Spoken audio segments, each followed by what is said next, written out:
Assalamu alaikum wa rahmatullahi wa barakatuh. How are you, third year? Now, in continuation of our discussion regarding the drugs acting on endocrinology, now we are going to start our next topic, that is thyroid and antithyroid. For your convenience, we have again divided into three parts. Today will be the first part. Now, first of all, what is thyroid? Thyroid means hair.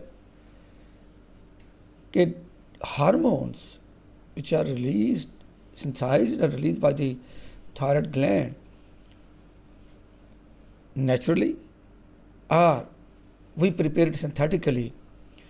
We give to those patients who are suffering from hypofunctioning of the thyroid gland.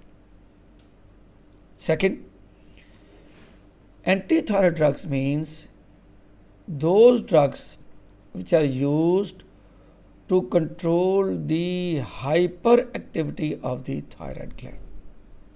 So in other words, thyroid hormones or synthetic preparation are used for hypothyroidism, while antithyroid drugs are used for hyperthyroidism.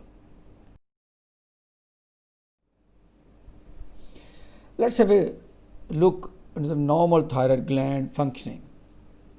We know from our previous knowledge of physiology, this gland, thyroid gland, secretes sufficient amounts of T4 and T3. T4 stands for tetraiodothyronine. The other more important and the renowned name is the thyroxine, and while T3 is the triiodothyronine. They are secreted to normalize the body growth, body development, body temperature, and energy levels. Any deficiency or increased activity in these hormones will affect all these functions, will affect the growth, development, temperature, energy level, etc. Here, important thing is that this T3 especially, that maintains the tissue metabolism optimal up to the level for the normal function. So at the tissue level, T3 is acting, while the major amounts synthesized and released from the gland are the T4. We will see later on what happens to the T4. Both these T3 and T4, they increase the carbohydrate and lipid catabolism and stimulate protein synthesis in a wide range of cells all over the body, with the net result of an increase in the basal metabolic rate, increased BMR. Another important thing is these hormones contain iodine as an essential part of the molecule, as we have seen.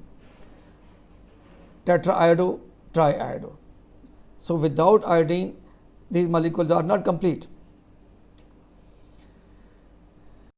Another important aspect which should be remembered always, remember, although thyroid gland secreting these hormones are not essential for life, without this life, there will be no more life, but its hypofunctioning, especially during fetal and neonatal life, that may result in severe mental retardation and even dwarfism. While in adults, this hyperfunctioning may be accompanied by the mental and physical slowing and poor resistance to cold. Opposite to that, its excessive functioning, hyperfunctioning, may lead to body wasting, nervousness, tachycardia, tremors, especially fine tremors of the hand, and excess heat production. After that, let's have a brief look on the regulation of these thyroid hormone secretion.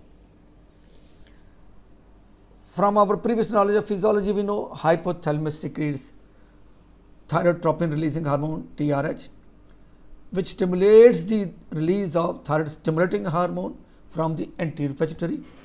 So TRH from hypothalamus and TSH from anterior pituitary.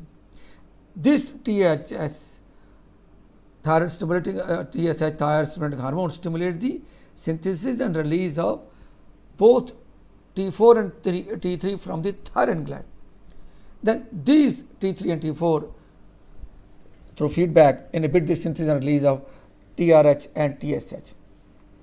Somatostatin, dopamine, and even high concentration of glucocorticoids, they inhibit the thyrotropin releasing hormone actions, while the low levels of iodide stimulate and while high levels of iodide inhibit the synthesis and release of T4. Just go through the diagrammatically. We know hypothalamus secreting TRH. It is putting effects on the pituitary from where thyroid stimulating hormone is released. That thyroid stimulating hormone stimulates the release of T3, T4 from the thyroid gland, and these T3, T4 showing negative activity in the hypothalamus and even in the pituitary. In the previous slide, we also know that high level of iodide can inhibit the thyroid activity and can affect the T3, T4 synthesis and release. While dopamine, glucocorticoids, retinoids, etc., they also have inhibitory effects on the pituitary and can decrease the synthesis and release of thyroid stimulating hormone. Now, synthesis and transport of thyroid hormones. Diagrammatically, this diagram shows, first of all, transport of iodide occurring. This iodide transport. Second, this is converted into its active form, active iodide, through enzyme peroxidase. And this active iodide participate in the organification of the iodide, that's involvement of this iodide into the form of mono, di, tri or tetra iodothyronine in the thyroglobulin. This is iodide organification. Here the other name is tyrosine iodination. Okay, this tyrosine is iodinated, as I told you, with the 1, 2, 3 or 4 iodide present in their molecule. A synthesis there, after synthesis it is stored there, and then through proteolysis release of these hormones occur into the blood, T4 and T3. Up to 90% is T4 and only 10% is T3. But then this blood is taking these T3, T4 into peripheral tissue where metabolism of T4 occurs. Peripheral metabolism in the form, 40% T4 is converted into T3 and other 40% converted into the reverse T3, which is inactive, while the remaining 20% is conjugated, especially in the liver and other tissues, and as such secreted into the bile and then excreted from the body. And as I told you, this T3 is actually responsible for the action on the peripheral tissue. And this all T3 is either coming directly from the thyroid gland or from the conversion of T4 into T3. Remember, there are some tissue which synthesize their own T3, for example in the brain, pituitary gland, etc. Now, after diagrammatically, steps include first iodide transport through the sodium iodide symporter, then iodide reaction, series of enzymatic reaction as I told you, active form is formed, then tyrosine iodination or iodide organification within the thyroglobulin, as I told you, into the mono, di, tri or tetra. Usually mono and di are formed, but two molecules of di may combine to form tetra, while one molecule of mono and one molecule of di can combine to form triiodothyronine. Then proteolysis of colloid occur and release of these hormones occur in all form, T4, T3, mono, di. However, MI, mono and di are deiodinated within the gland and the iodine is reutilized to form their own again series of these different forms of the thyroid hormones. TSH enhances the degradation of the thyroglobulin to hormone containing intermediates that we have just seen.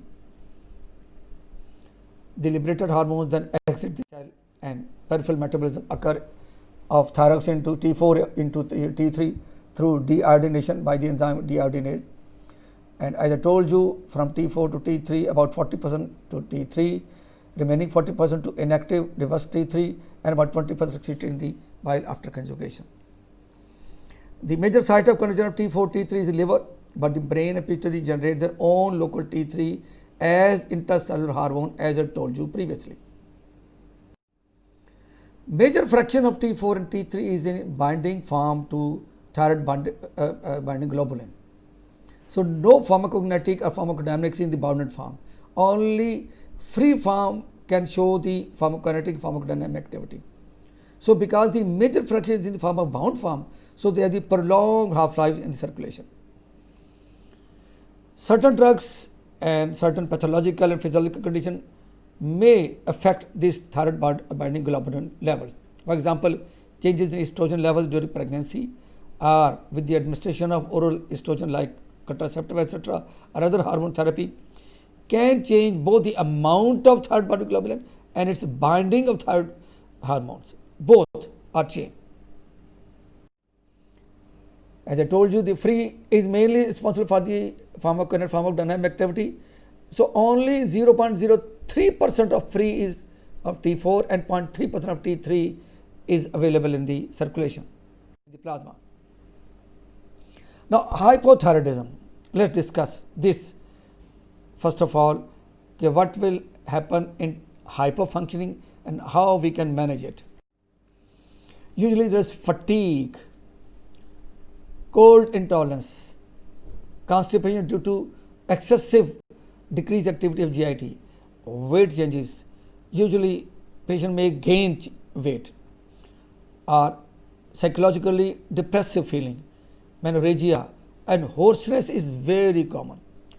Deepness of the voice, very common presenting symptoms of this patient of hypothyroidism. Patient may look pale, cool, puffy and dry skin, dry and brittle hair, brittle nail. Now all these features usually may resemble to the dry thickened skin of an elephant. Usually we give the example of the skin of the elephant. Patient may go suffering from bradycardia, decrease in heart rate, delayed return of deep tendon reflex, especially knee jerk. If you strike the hammer on the this deep tendon reflex like knee jerk, you will see it's a gradual return of the delayed return. Patient may go suffering from anemia, hypernatremia, hyperlipidemia. Free T4 level is usually low in this hypothyroidism, while thyroid stimulating hormone elevated in the primary hypothyroidism. What we use thyroid drugs classification, apart from natural, mainly we use synthetic in the form of T4, T3. T4 is known as levothyroxine, levo form of thyroxine, while T3 is liothyronine. We may use combination of the three, T4 into T3 in the ratio of 4:1 under the name of Leotrex. While the natural is usually animal origin, it's thyroid desiccated form. Mechanism of action of these hormones, most of these factors probably due to D3, which is acting peripherally. Thyroid hormones bind to both intracellular, inside the cell, and specific surfaces are present on the surface, where these T3 especially, or T4 also, but mainly T3, they bind and they control the expression of genes responsible for many metabolic processes of the cells. The proteins synthesized under T3 control differ from tissue to tissue. For example, sodium potassium ATPase are specific contractile proteins mainly responsible in the smooth muscle and the heart, while enzymes involved in lipid metabolism and some important developmental components in the brain. Pharmacokinetic of these hormones. Thyroxine, which is T4, is absorbed best in the duodenum and ileum, which may be then modified by food, drug, gastric acidity, intestinal flora. So accordingly, we have to change the dose of the thyroxine. Oral bioavailability of this thyroxine, levothyroxine, that roughly about 80%. While T3 is almost completely, about 95% T3 is absorbed orally. The absorption of both these T4 and T3 may not be affected by mild disease of this hypofunctioning of thyroid. However, if in severe myxedema is there, its absorption may be very much impaired in the ileum. So due to these reasons, if severe absorption is occurring due to severe myxedema, then we may switch this drug to the parenteral routes, especially intravenous route of both T3 and T4. T3 is taken up by the peripheral tissue, as I told you, while T4 is taken up by the brain. Therapeutic uses of thyroid hormone. Now, the initial goal is to normalize the serum thyroid stimulating hormone. That is our first goal of the treatment in case of hyperfunctioning within 1 to 2 months of replacement therapy. But what we have seen, relapses will occur if treatment is interrupted. So we have to usually continue this therapy of hyperfunctioning. Untreated patient, especially with myxedema crisis but an emergency, may have a mortality rate up to 100%. Almost all the patient may die if you don't treat the patient suffering from acute myxedema, emergency myxedema crisis, myxedema coma. Even with optimal treatment, we have seen the mortality rate up to may from 20 to 50% range. Now, uses first of all the thyroid hormone replacement therapy.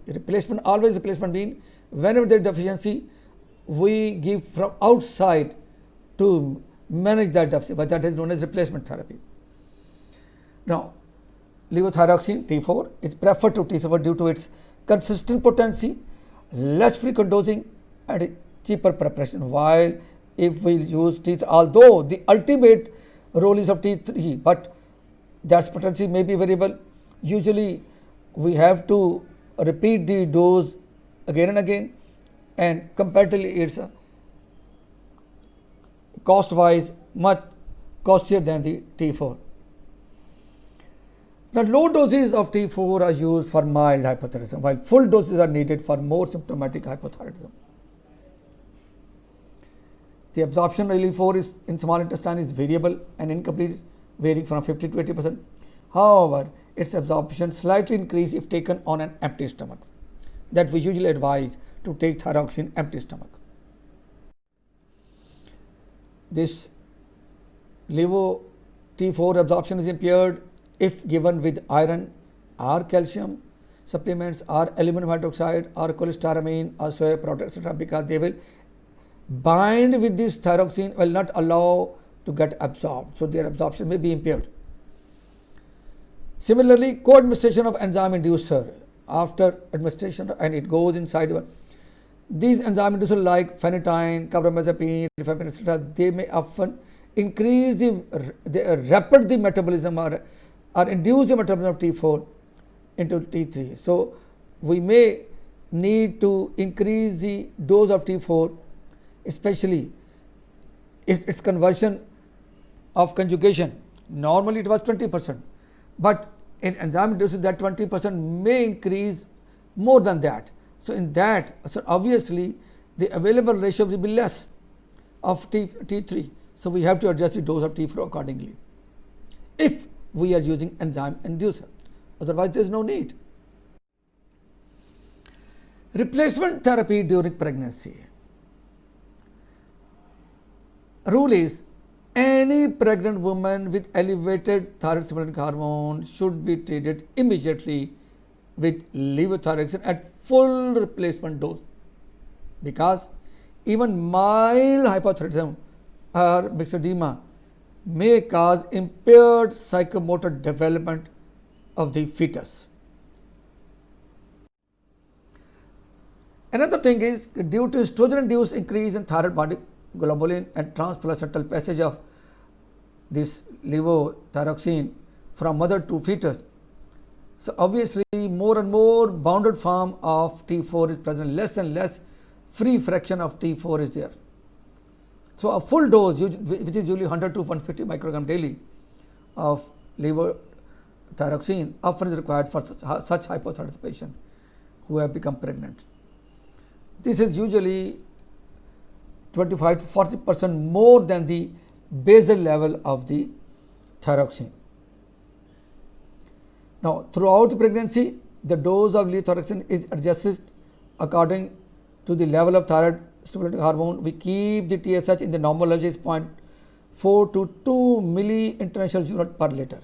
We must, after 1 month or like that, we may check the level of TSH and we should adjust the dose accordingly to keep the level within this range. Treatment of myxedema coma or myxedema crisis. Now, as the word is coma, patient has gone into coma due to severe hypothyroid function. Myxedema is the extreme expression of severe, long-standing hypothyroidism. Then the presentation is in the form of myxedema coma. In addition to supportive care of this coma and treatment of the precipitating causes, thyroid hormone is also very essential to treat this patient. Due to uncertain oral absorption in myxedema, as we have seen previously, ileum is not properly allowing to the absorption of the T4, etc. So levothyroxine is given parenterally intravenously. A loading dose first is given 500 microgram of levothyroxine intravenously. Then it is followed by a 50 to 100 microgram daily maintenance dose, and obviously to maintain the level later on of TSH. Because we must remember, our first sentence was our goal is to maintain the TSH level in the normal range, 0.4 to 2 milli international unit per liter. A daily intravenous maintenance dose is continued until the patient has improved sufficiently for oral therapy. Then, yes, after improvement, when we see the patient has improved and now the mucosa of the ileum will be normal, then we can switch the therapy to the oral preparation. Because of its more rapid onset of action at the tissue level, some clinicians also add levo T3, usually 10 microgram intravenously every 8 hourly until the patient is stable. But remember, aggressive treatment of both T4 and T3 may associate with increased mortality rate. We must be very careful while using these drugs. That is why our main target is of TSH level. Fourth use is patient of hypothyroidism with stable coronary disease, or patient of hypothyroidism with more than 60 years of age, or patient with uncontrolled atrial fibrillation. Such hypothyroid patients are treated with smaller initial doses. Usually we give here oral dose of levothyroxine 25 to 50 microgram daily. Then it is followed medically or interventional therapy of all these problems. Okay, we must use proper therapy of coronary artery disease, of old age, uncontrolled atrial fibrillation, and along with that we should use these levothyroxine. Higher doses of levothyroxines are given in severely hypothyroid patients. The dose can be increased by 25 microgram every 1 to 3 weeks until the patient is euthyroid, means it becomes normalized, TSH is normal, that is labelized as euthyroid. Treatment of cretinism. Now, levothyroxine is recommended to increase the serum T4 concentration to the upper half of the normal range within 1 to 2 weeks. That's our target. Clinical guides for assessing response include growth of the child, motor development of the child, bone maturation, and developmental progress, etc. It's a highly specific field in the pediatrician. Treatment of thyroid nodules. Thyroid hormone is sometimes used to suppress growth in patients with a benign solitary thyroid nodule, single thyroid nodule which is benign and normal TSH level, only no TSH abnormality, only single thyroid nodule which is benign nature, again we have to treat the patient. But such therapy generally is not recommended. We usually either observe it and then we can do surgical intervention. Suppression therapy should not be used in patients with known coronary artery disease, remember, since the risk of precipitating cardiac arrhythmias or angina are considerable, because these T3 especially may sensitize the beta receptor present in the heart and increase the cardiac activity and can increase the load of the heart, like increase in heart rate, increase force of contraction, increase activity, increase oxygen demand, etc. So both the arrhythmias and angina may be precipitated. So we must be very careful in such patients while using these T3, T4 levels. Thyroid cancer condition. This levothyroxine therapy to suppress TSH stimulation to growth of differentiated thyroid cancer is the cornerstone of therapy following surgical.